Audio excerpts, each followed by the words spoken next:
ainda durante a pandemia, cujos fundamentos da decisão eu, como jurista e magistrado federal que fui, discordo frontalmente. A questão jurídica é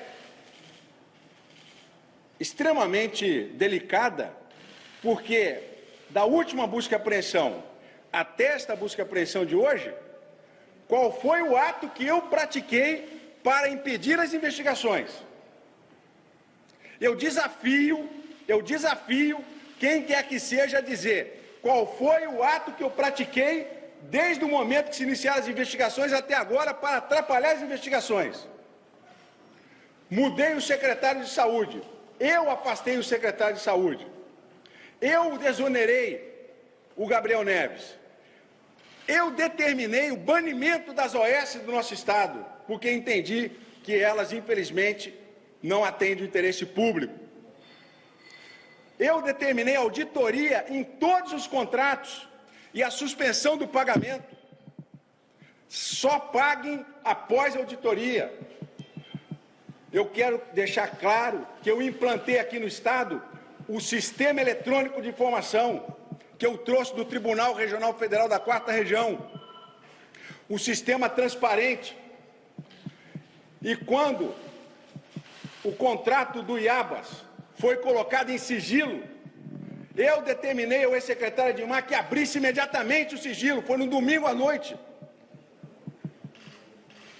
A sindicância que está apurando este sigilo que foi colocado indevidamente está apontando com a servidora da saúde, que possivelmente, a mando do Edmar, colocou em segredo o processo do Iabas. Todas as medidas que eu venho tomando são absolutamente contrárias a qualquer decisão de afastamento, porque não há nenhum ato praticado por mim ao longo desses últimos meses que possa caracterizar que eu, em algum momento, atrapalhei a investigação. Muito pelo contrário. A Polícia Civil do Rio de Janeiro prendeu há 3 dias atrás mais de 400 milicianos. Eu estou incomodando? Eu estou incomodando prendendo miliciano? Eu estou incomodando prendendo o tráfico de drogas? A Polícia Civil e o Ministério Público do Rio de Janeiro estão investigando, sim, e não vão parar. Afastamento de 180 dias? Por quê? Em dezembro eu tenho que escolher o novo Procurador-Geral de Justiça? Isso é um ultraje à democracia. Por que 180 dias? Se em dezembro eu tenho que escolher o novo Procurador-Geral de Justiça? Busque apreensão na casa do vice-governador, busque apreensão na casa do presidente da LERJ, com base numa delação mentirosa de um homem desesperado, um bandido que nos enganou a todos. Edmar nos enganou a todos. Um tenente-coronel da Polícia Militar, professor da UERJ, ex-diretor do Pedernestro. Esse vagabundo entra na saúde do Rio de Janeiro, quando eu avisei que não toleraria corrupção, e não tolero corrupção, tentou ludibriar a todos nós. E no meu governo, corrupto, rapidamente é identificado. E eu quero desafiar ao Ministério Público Federal, na pessoa da doutora Lindora, que a questão agora é pessoal, né? É pessoal. Ela me adjetivou como chefe da organização criminosa. Eu quero que ela apresente um único e-mail, um único telefonema, uma prova testemunhal, um pedaço de papel em que eu tenha pedido qualquer tipo de vantagem ilícita para mim. Qualquer tipo de vantagem ilícita. Não, mas os contratos da doutora Helena Witzel são os contratos da lavagem de dinheiro. Mas para haver lavagem de dinheiro tem que ter vantagem ilícita. Qual foi o ato ilícito que eu pratiquei? Estão criminalizando a advocacia. Quer dizer, quem é filho de ministro, quem é esposa de ministro, se estiver advogando, está recebendo alguma vantagem? Estão criminalizando a advocacia. A OAB precisa se manifestar sobre isso. O contrato com o Hospital Inja é uma relação da doutora Helena que antecede muito a minha posse como governador. O trabalho dela na atividade da advocacia, desde 2016, trabalha analisando as dívidas fiscais do Inja. Mais de 50 milhões de reais. O que está em trâmite hoje no Tribunal Regional Federal da 2ª Região é um agravo que resolve o problema da empresa, uma construção jurídica. Aonde está o ato ilícito? Aonde está a lavagem de dinheiro? Eu reafirmo que eu não tenho absolutamente medo de delação, porque a delação desse canalha do Edmar é uma delação mentirosa, foi pego com a boca da botija, e o processo penal brasileiro está se transformando num circo. O governador Pimentel, na Operação Acrônico, esperou 5 anos para dizer que não tinha prova contra ele. O processo contra o ex-presidente Temer, recentemente no Tribunal Regional Federal, foi absolvido. A decisão foi de absolvição. O processo penal brasileiro está se transformando num circo. E essas delações mentirosas estão sendo produzidas e usadas politicamente.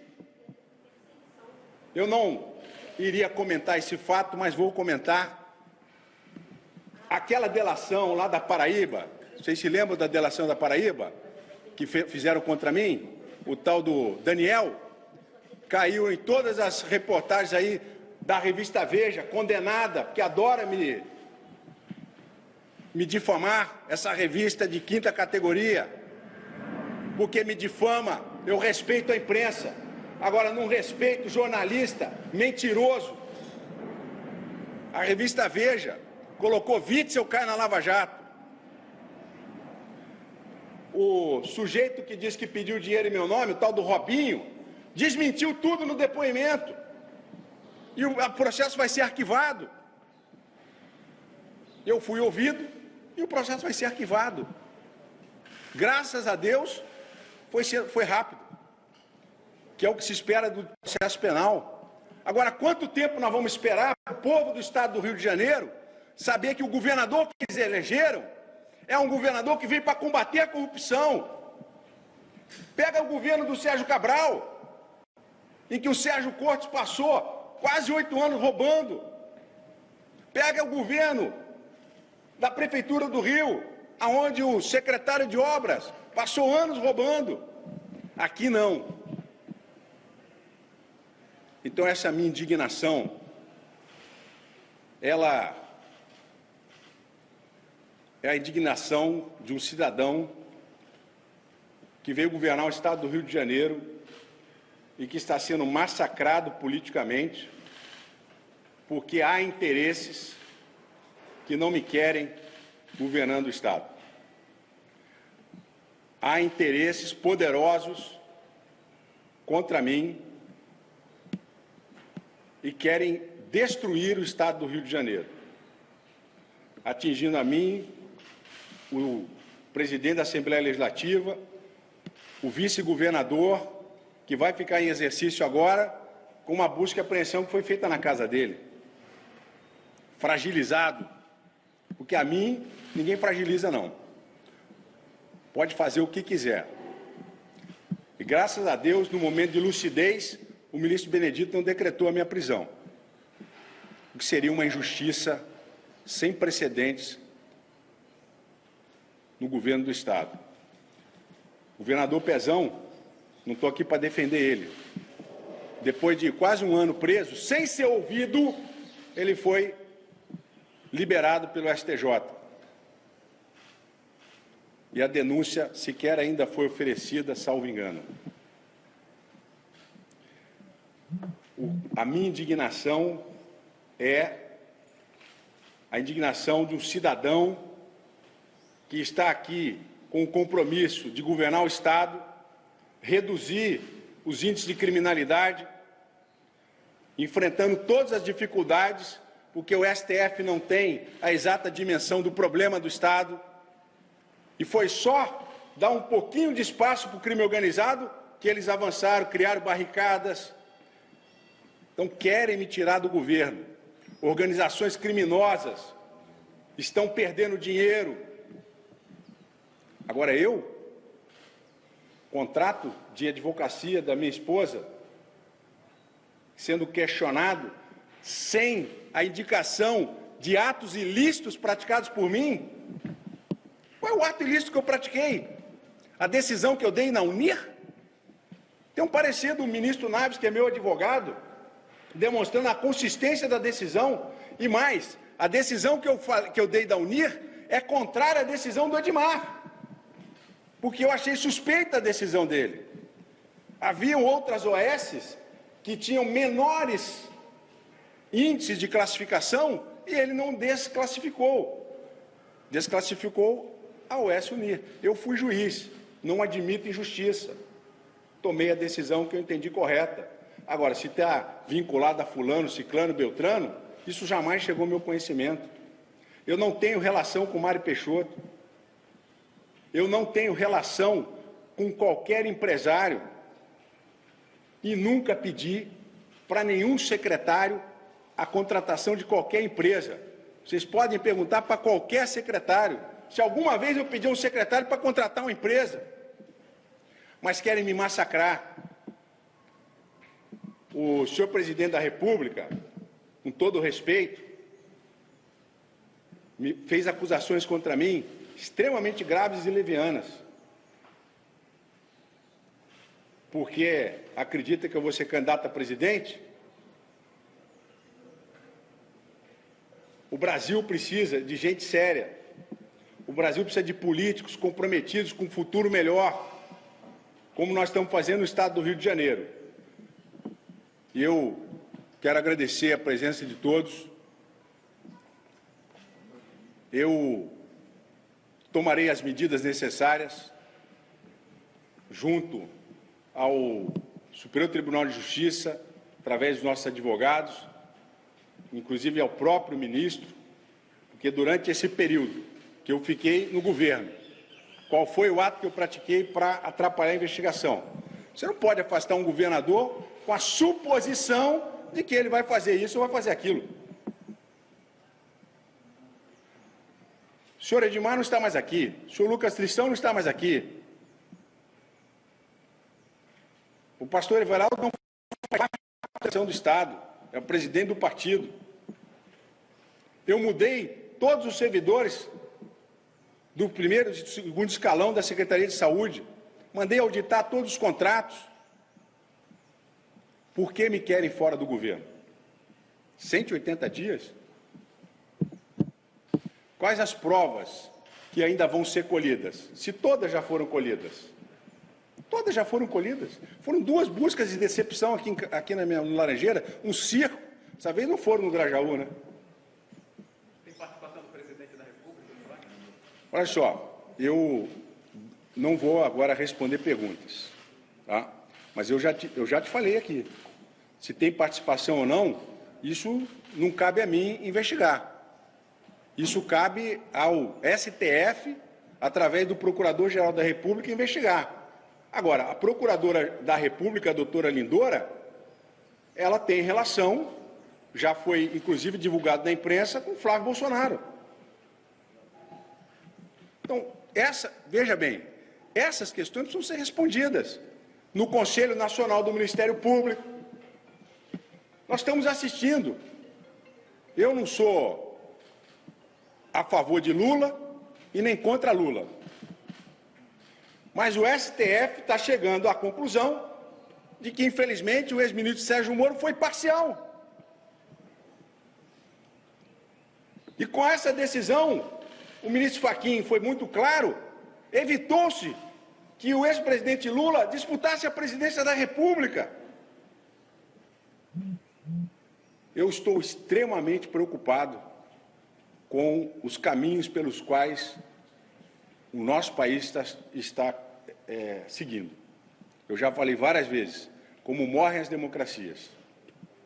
Morre assim, aniquilando os adversários com o uso da máquina pública e cooptando as instituições. Eu aqui não estou afirmando, estou falando em tese.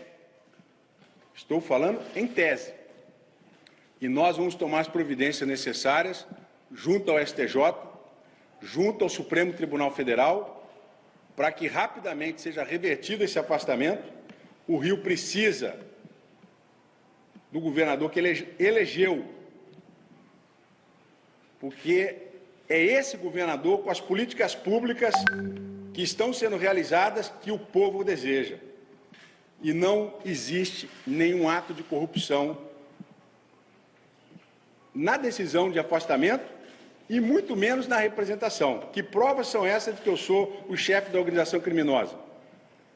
Para ser chefe de organização criminosa, você tem que praticar ato ilícito. Qual foi o ato ilícito que eu pratiquei? Me comparar a Pezão e Cabral. Não vou falar do Pezão porque ele não foi condenado, mas Cabral, que pedia 5%, qual foi os 5% que eu pedi? Qual foi a taxa de oxigênio que eu pedi? Nunca. Não vão achar. Vou continuar meu trabalho. Eu já afirmei mais de uma vez que o maior tesouro que eu tenho é a minha dignidade e os meus filhos, que eu sei que vão sofrer, a minha família vai sofrer, todos estão sofrendo, mas vários são os casos. Prefeito de Niterói, Rodrigo Neves, preso 3 meses. Isso não pode continuar acontecendo na democracia brasileira. E é contra isso que eu vou lutar. Contra a injustiça, contra decisões que posteriormente não se sustentam e que medidas precisam ser tomadas para que afastamento de governador, de presidente, de prefeitos, tenham algumas balizas um pouco mais rigorosas. E não vai aqui nenhuma crítica ao ministro Benedito. Estou falando em tese. O que nós vamos fazer vai estar escrito nos autos e nós vamos entregar isso posteriormente ao ao Tribunal Superior Tribunal de Justiça e ao STF. Eu agradeço a presença de todos. Vou aguardar agora o acesso aos autos, né? Não tivemos acesso nem aquelas medidas cautelares que foram tomadas aqui no Rio de Janeiro, Operação Favorito. Por isso que eu não pude prestar depoimento. Eu quero saber do que me acusam. Né? Não tivemos acesso a documentos nesses últimos dias. E agradeço a presença de todos. Mais uma vez, fica aqui a minha indignação. Espero que a nossa democracia não seja a vítima maior e acabe perecendo e morrendo para o caminho de uma autocracia. Muito obrigado. Vou continuar morando lá na Laranjeira. Muito obrigado. Vou continuar morando lá na Laranjeira. Está autorizado. Não, está autorizado ficar no Laranjeiras. Não fui despejado. Obrigado, governador. Não, aí não posso.